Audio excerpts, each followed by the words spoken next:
Because I was reading, I saw a video earlier about Ozzy Osbourne passing away that a Christian put up this short, right?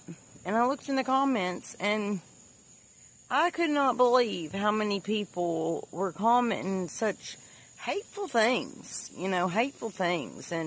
and taking scripture out of context and being self-righteous, The Lord is not smiling down on you, He's not. He's not. It's not up to us to know whether he's up there with Jesus or not. Okay, we don't know his heart, and we don't know his relationship if he had one with the Lord. But the fact of the matter is, my point, and the reason I'm jumping on to make this video real quick, is that we're supposed to show love. That's what we're commanded to do. And being hateful and rude and judgmental, and throwing stones like that, it's not loving. And remember that they loved Jesus until they threw stones at him and called for his crucifixion, right? Don't be a self-righteous, quote-unquote Christian. Don't. Unless the Lord has unctioned you to speak on such matters, then don't do it. It's not a good look. We're trying to get more people into the kingdom. And the mainstream, quote-unquote, Christianity out there is not drawing people in.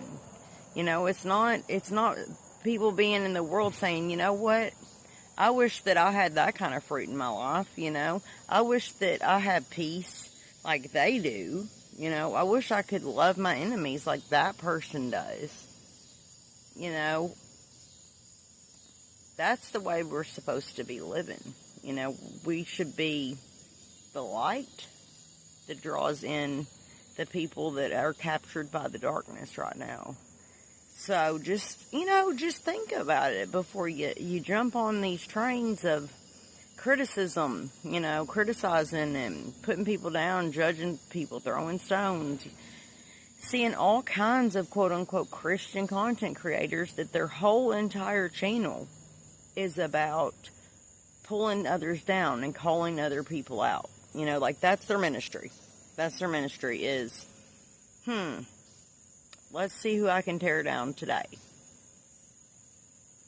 Now, I'm not saying we shouldn't hold each other accountable, but vengeance is the Lord's. That's what the good book says. Vengeance is the Lord's. Okay? And there is a righteous judgment that we're called to, but that's